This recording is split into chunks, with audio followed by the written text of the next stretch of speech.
Hello, welcome to Monte Carlo to Marlow. Welcome, Charlotte, to Monte Carlo to Marlow. Hello, how are you? You're right. It's been really nice having a little catch up with you before we're recording, I but then know. we started going to too much conversation that we want to did. We record. started going before, we were gathering pace, weren't we? And actually having a conversation without recording. So let's stop and restart. I know. So let's start. So great to see you. I don't think I've seen you. Well, not since I moved to Marlow. 3 or 4 years. I don't think I've seen. I mean, we've chatted on the phone here and there, haven't we? But we've just been busy with life, haven't we? Yeah, because I saw a picture on your Instagram that was us outside Bar Italia in Soho, and it was 2019. There you go.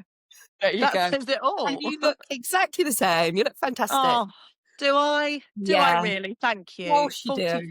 45, nearly, on that trajectory to 50. But, hey, loving Well, I life. won't talk about any of my numbers because that'd be more depressing. And my birthday's New Year's Day, so it's coming up to be like one.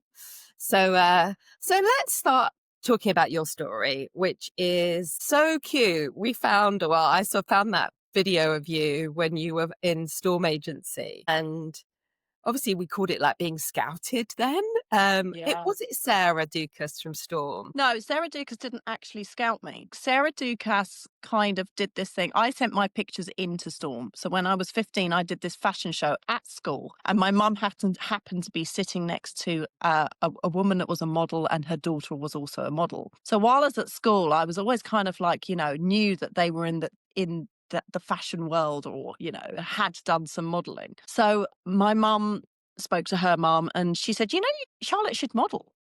And that was it. So, I came home from this fashion show. Mum had planted the seed, and, off we went. And we went with this mad, taking pictures of me in front of the French windows with the velvet velour curtains behind me, and, me doing all these awkward poses, and Mum snapping away. And on the back, we just wrote my name, my height, my age, my waist, my, inside leg, whatever it was, all these measurements. And of course, these pictures were sent off, and we looked at some agencies and we thought, we'll start with Storm. New then, wasn't it? That was kind of like the newest agency. Well, it was Kate Moss's agency, so we kind of thought, well, let's start there. And we got a letter back and saying we'd love to meet you. So I went out and to Oasis, bought a new top, and went up into town with my mum, and they took some Polaroids of me, and I think it was like 2 weeks later I was on a plane to go and shoot Calvin Klein. It happened so fast. Amazing. How old were you then? I was 15. Okay. And my daughter's 15 now. So of course she's got the old, Mum, you were 15. And I'm like, no, you're doing your GCSEs. We're not doing that. Of course, if she wants to do that in the future, then absolutely go for it. But not now. I think I was really young. It's so different now, isn't it? I mean, I think there was obviously a lot of sleaze attached to it back in the day when you were modelling, but with social media and like everybody wants to be a model, everybody wants to be, influencer, everybody thinks they're a makeup artist or a stylist. It's such a saturated market, and you must feel for these people that are going on, go-sees. They were called go-sees then, weren't they? Go-sees, yeah, absolutely.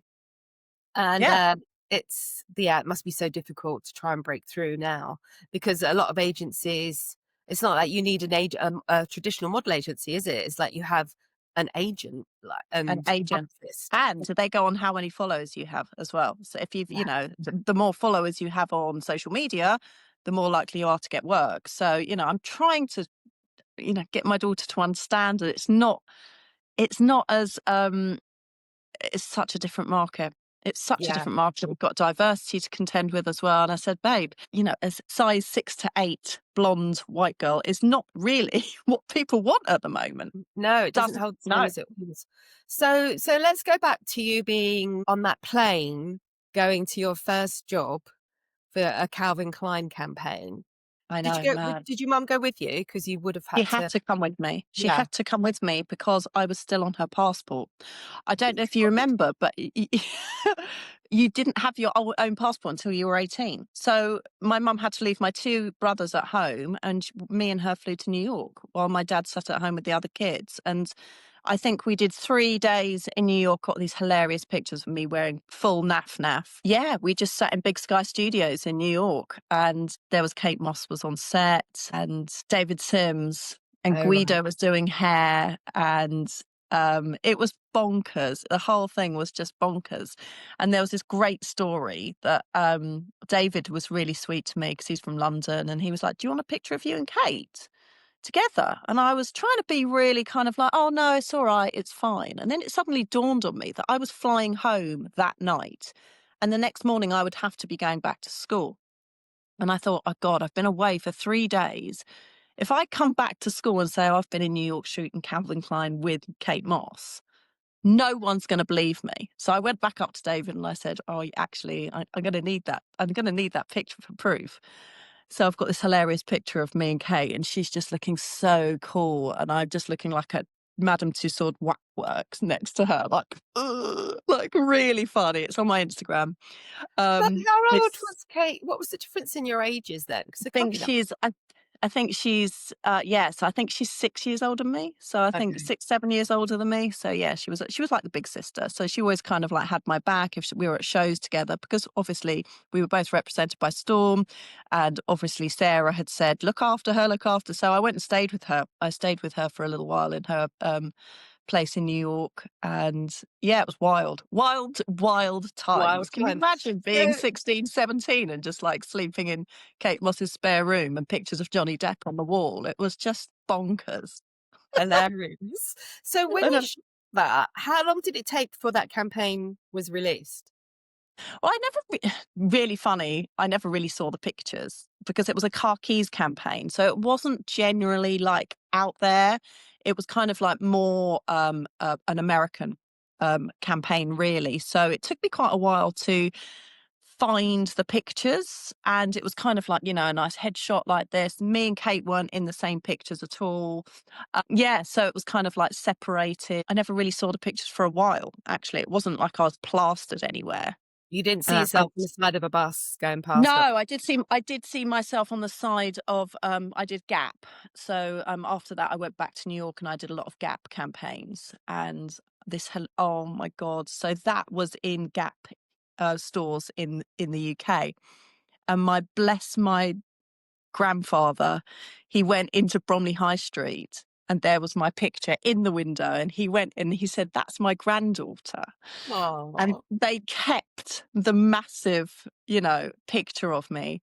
And he went back and got it. And on the bus, he went back into Bromley High Street to Gap, and they saved it for him. And he took this massive rolled up picture of me back that's home. so So when cute. he died, I found it in the loft, and it was just like really Oh, sweet. And now I've got it in my loft. you need to get it out somewhere. I You need to, know, if we I put mean, you it. haven't got a shrine to yourself in your house. My husband has literally decorated the house with all my pictures. He's very, very, and he's made me a book as well. So he spent 18 months making me this surprise coffee table book. So it's like this thick. And he Amazing. just contacted all these incredible photographers, and he designed and made this book called Charlotte. And it's, you know, he's got so many of them. He had to get like the quantity. He had to order loads. So I've given like them out to my brothers, and my mum and dad have one. But it was such an amazing gift, and then I'm so lucky that he's done that for me. But you know, things like this is an actual copy from Peter Lindbergh behind me, who's signed it as well. That's So incredible that you got to work. I was going to say to you, like, what kind of highlights? I mean, Peter Lindbergh was one of my favorite photographers at that yeah, time. yeah. And Again, you so think young. I mean, those 16. Linda Evangelista photographs and shot downtown in New York. Tell us about some of the amazing shoots that you were on with like really iconic photographers. You must have Well, so many weird stories. that one was Which shot one? in Paris, and I'm literally standing in some underwear, and that was just an offshoot. So we were shooting for British Italian Vogue, and they're all kind of like the smudgy eyes, the black and whites, you know, we're all kind of wearing black, kind of like we're all kind of faces together. And it's that iconic picture with the great big earrings. I don't know if you remember it, but the Yeah. earrings are really big. And then that was just an offshoot from that shoot, where he just had the stylist had just bought different lingerie pieces in. So, you know, we all took it in turns just to go up against this dusty wall in the loft of a Paris station and just stood there and all had our photos taken. And it was just, I mean, the stories I've worked with, you know, Mario Testino, Peter Lindbergh, oh, everyone. I can't even think of them, you know, like massive photographers. Now is putting you on the spot, but who were some of your favorite photographers to work with? Because obviously, you know, different photographers did have some egos back in the day, even though I used to rep hair and makeup artists, and I used to find the hairstylists had almost the same kind of ego as the photographers. Yeah, I know, mad. Yeah, God. I mean, Terry Richardson was horrific, you know, but, you know, let's not go there. But, you know, my favourites, you know, there was some incredible, I mean, Mario was just lovely. Peter Lindbergh, absolutely lovely. Yeah, there was just some really, really nice. You had some nice experiences. I did have some nice experiences, but also I had some not so nice experiences as well. But, you know, that's the way it goes, isn't it? You meet some great people through life and you meet some crappy people through life. It's just the way people are. You can't control people's egos. No, and a bit like, I guess it's the kind of the Me Too era, but back then photographers could get away with being sleazeballs, unfortunately. And and I feel like it's probably a safer place now for models now because of the Me Too movement. I feel like, you know, if my daughter wanted to go into the fashion world of modeling, then I would feel a little bit more comfortable because of the Me Too movement. So yeah, absolutely. It sounds like your career was literally send your photographs in, meet your agency, and then it just absolutely took off. Is that how it worked? I mean, did you have any moments that you thought, oh God, you know, I don't know if I want to do this anymore? Did you have no. like a really solid career? Yeah, it basically blew up. So I was like walking for Versace. I was doing go-sees at Prada. I was, you know, doing go-sees in New York. I was flying around the world constantly. And it got to the point I was just like, I would get back from a trip and Storm would call and go, right, you've now got to get on a plane and go. I remember coming back from somewhere, I think it was Bali, and they were like, right, you've now got to go back to, I think it was like Vietnam. And it was just like constant. And at one point I just went, no. I said, I can't, I'm such a I'm a Cancerian. So I'm just like home, want to be at home, want to be with family, want to be with my friends. And there were so many jobs I turned down. I mean, looking back, I'm looking back, I'm like, what an idiot. How stupid of me just to turn these jobs down. But at the time, I just couldn't keep up. I just was, you know, exhausted and just needed a bit of downtime. Just And needed were to you be a living at home? teenager. Or were Yeah, I you was still living at home. Yeah. I was still living at home. So yeah, it was, I wanted to be a teenager. I just wanted to be out with my friends and yeah, so it was just it was hard Was work. there ever a moment, I mean, your mum and you, when you sat there and you said, right, Charlotte should be a model, was there any other career that you'd been thinking about while you were studying at school? Had No. you been leaning towards anything? No. And this is what I'm seeing with my daughter now. She's really kind of like, there's not a lot she wants to do either. So you've got that kind of like, I mean, how are you supposed to know what you want to do at 15 is beyond me. No one has a clue because you've got to go out and trial these things before you go, oh yeah, that's for me. So no, there was nothing. And I wasn't academic at all. In fact, it was my head teacher that just went, go for it, leave school, go for it. You know, and thank God for him, actually, because otherwise I would still be, I think I was doing, when I left school, I was doing an AS level in leisure and tourism. And I think it said that I could work in a hotel. Yeah, like, I don't know, you know, I don't know. So it was like it landed in my lap. And, you know, when things land in your lap, you have to take these opportunities and you have to see where it takes you. And obviously it took me to great places. So I'm very lucky and very fortunate. Incredible. And when you were in that industry, and obviously, you know, there's lots of moving parts. It's, you know, you've got your model, you've got your lighting, your photographers, the makeup artists. As you were getting to a point where maybe you were getting a bit fed up with it, was there any other person's job that you thought, oh, maybe I'd like to try that? Or were you inspired by anything else going on in that industry? Yeah, I wanted to go and do something that was the best thing about modeling, is that you saw so many different, vocations and jobs and outlets, really. So I went and did some styling with my friend Rachel, who is now a really big stylist. So for years, I was her assistant. I just went, do you know what? When I'm not working, because my career kind of went like rocketed, and then it kind of like fell back to grace. It was literally like a rocket. And so while it was kind of like drifting off, I was thinking to myself, well, where do I go from here? So I went and did a bit of PR work. I worked in a PR office. I went and assisted Rachel.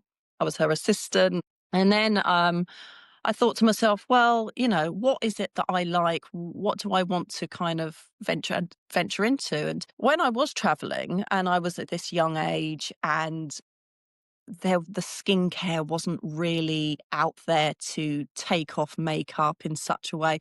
My skin was really starting to break out. And, the skincare industry wasn't as big as it was now, of course. So I wasn't removing my makeup properly. And it was thick makeup. I was traveling all the time. My diet was probably, chips and rubbish. I really didn't stick to a very good diet.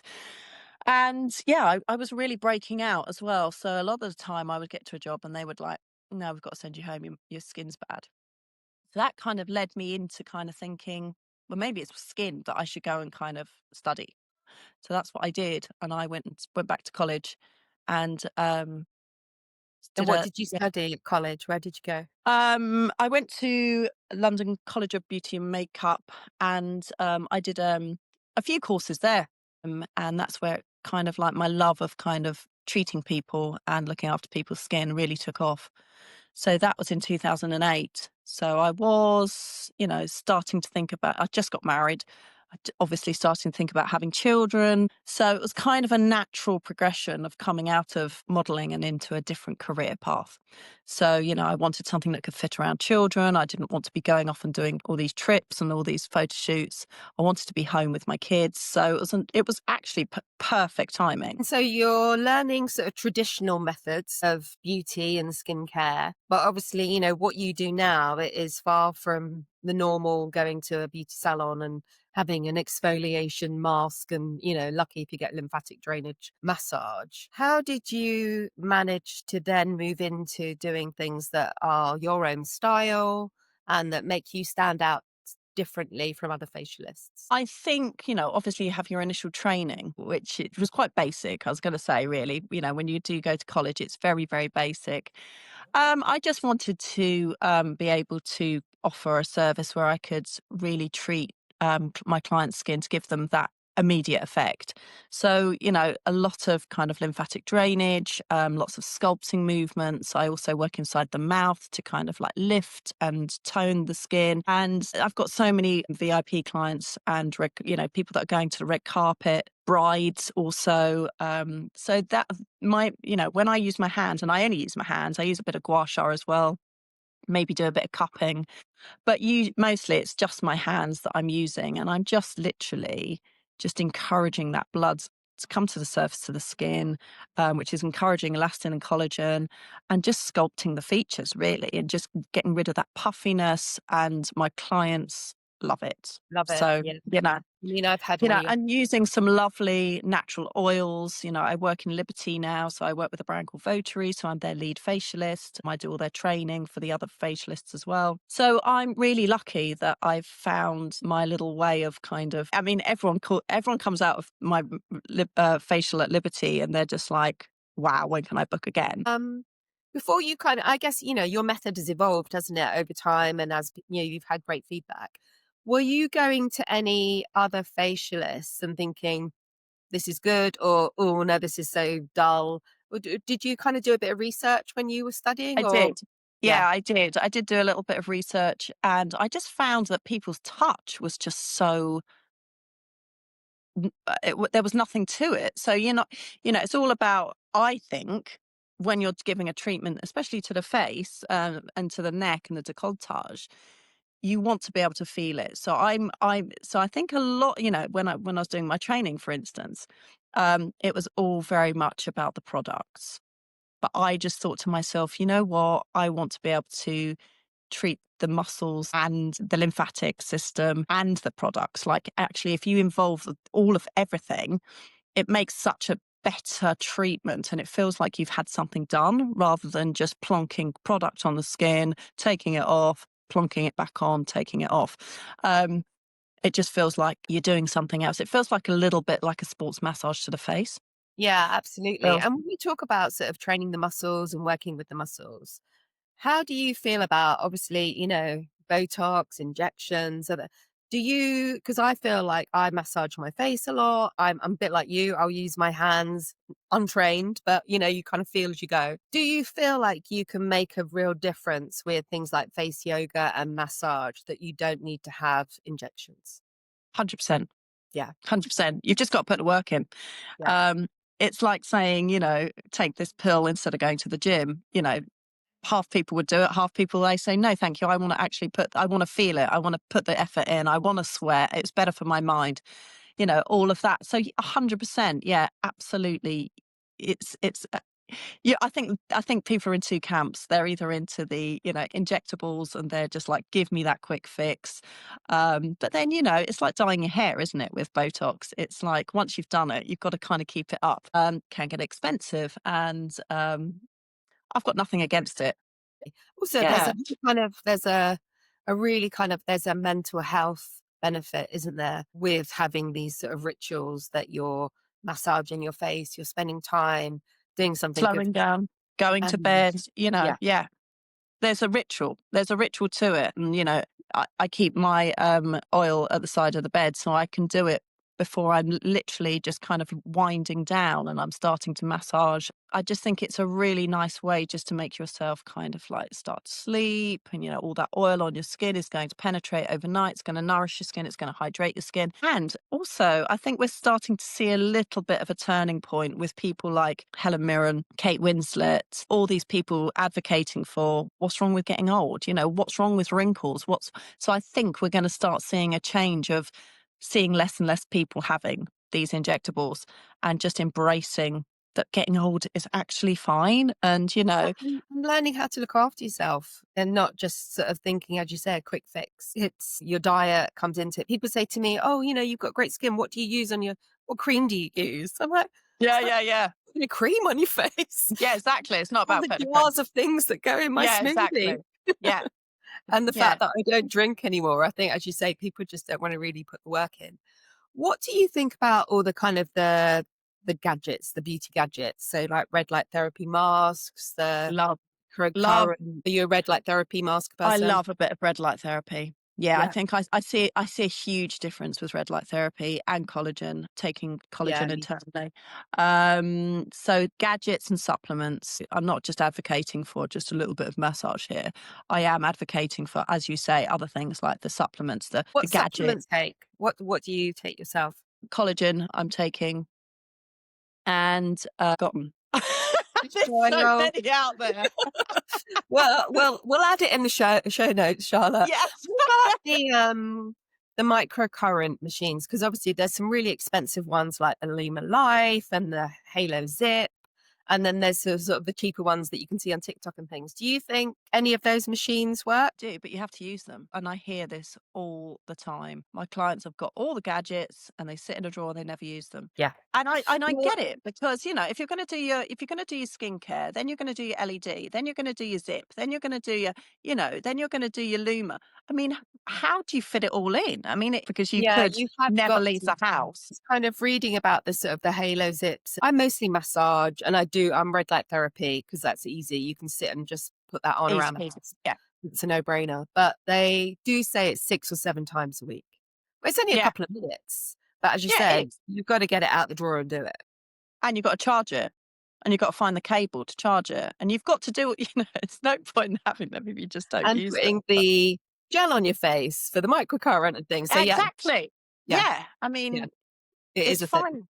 It is Yeah. a thing. And, having children who need their homework doing, their dinner cooking, their dog needs feeding, all these things that come into your daily life. If you start like your skincare routine at 9, sometimes I can be in bed by, 2 minutes, it's taking my makeup off with some cleanser, slap some serum on, into bed. But sometimes I think to myself, I need to do Some that. I need time. to do that. I need to do it. And it's just time, isn't it? Absolutely. And what are some of you've said that you're working with Votary, which are like beautiful products, and you love your essential oils. You also work with superfacialists. They're affordable, and I love the fact that you can just pick it up in the supermarket. It's there. It's they do some really, really lovely products. They've got everything across the board, really. So they've got their salicylic acid, they've got their rosehip oil, they've got some vitamin C cleansing oil. I think it's just really good quality stuff, and I love using that. Yeah, I really love their products. What would you say for a woman who is in her advancing years of needing to spend a bit more time looking after their skin? What would you say the staple products that somebody take the supplements away? Obviously, collagen is something that we both take and see the difference for, but topically putting on your skin, what would you recommend that people should have for morning and night as kind of 2 routines without going over the top? I would say a facial oil, because as we advance, as we are getting older, oils are depleting in our skin. So it's incredible how much I use oil in a facial. So when I'm doing the massage element of the facial, 9 times out of 10, the oil just disappears immediately and I have to keep applying. So the skin is thirsty for oils. So an oil at bedtime is just a no-brainer for me. 100% And any no-brainer. particular ingredients that you want in that oil? Or I does love it rosehip. I you think like rose? rosehip is regeneration. It's regenerating. It's great for inflammation. It calms the skin. It's great for redness. I don't think you can really go wrong with a rosehip oil. Rosehip oil. Yeah, and you can get Yeah. that at any price really. You can obviously start Any off. price. Yeah. Superfacialists do one. Holland and Barrett do some great ones as well. Just a really, a natural rosehip oil is great. Um, Daytime and SPF, no brainer. Absolutely, slap it on your skin, even in cold winter days. Yes, anytime. Just please use an SPF. Yeah, absolutely. And what about vitamin C serums? Because it's become quite a buzzword now, vitamin C. What do you On the think? fence. I think it's fine for some Yeah, clients' skin. I don't think it's for everyone. yeah. I don't think we all need to be putting vitamin C on our skin, especially clients I see with rosacea, redness. I don't think we need to be adding that on the skin. Skin that's lackluster, we're looking dull, we need got some pigmentation, we've got some scarring. 100% fill your boots. I don't think it's for everyone. Not for everyone. Then just in terms of obviously we've said that using your hands is going to be something that if I had a facial with you, I might learn some of the movements you've used and do it at home. So it's something you can kind of take with you. But what do you think about kind of microneedling and facial peels, these kind of like add-ons that you can get at with other facialists? What are your thoughts on those kind of treatments? Love.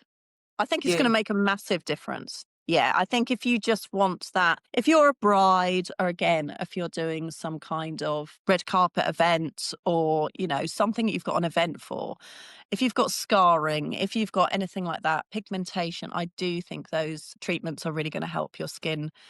Just give you a boost. I mean, I had some microneedling with some stem cells not so long ago. And I saw such a difference in my skin. Just because you're penetrating you're damaging the surface of the skin. So all those products can go into the skin, and then the trauma of the skin, the collagen sent up to repair. So all that is just definitely worth it. And I love a peel as well. Yeah, I've got into a peel with somebody locally here and my skin is so amazing afterwards. Yeah. Yeah. Well, thanks so much. I feel like we've kind of covered some nice tips. It's really good to get proper beauty tips from somebody who's looking at so many different types of skin because it's not one size fits all, is it? And like you said about No, vitamin C, it's not for no, everyone. But, it's not for you know, everyone. a lot of things are, which are sort of say massage. What do you say to people that kind of have got oily skin about using oils? Because people get scared about using oils.